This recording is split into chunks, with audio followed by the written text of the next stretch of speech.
ہم نے انسان کو محنت اور مشقت ہی میں پیدا کیا. محنت، مشقت، تکلیف یہ ہر انسان کا مقدر ہے، کرنی ہی ہے. فرق صرف یہ ہوتا ہے کہ کسی کی مشقت اور محنت جسمانی زیادہ ہے، اینٹیں ڈھو رہا ہے غریب، کسی چلا رہا ہے.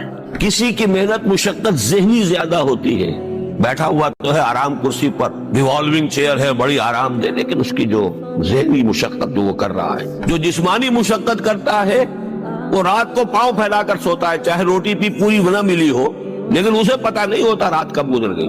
اور یہ دوسرے جو ہوتے ہیں انہیں رات کو بھی نیند نہیں آتی، مخملی گدیروں پر بھی نہیں آتی. انہیں ضرورت ہوتی ہے ہپنوٹکس کی بھی، سیڈیٹیوز کی بھی، ٹرینکولائزرز کی بھی، یہ ساری چیزیں وہاں چلتی ہیں، اس لیے کہ ان کی جو کوفت ہے وہ کسی اور قسم کی. لیکن بچا ہوا کوئی نہیں ہے. محنت، مشقت قرآن نے اتنی قسمیں کھا کر اللہ نے کہا ہے. ہم نے انسان کو، یہاں کسی انسان کی تخصیص نہیں ہے.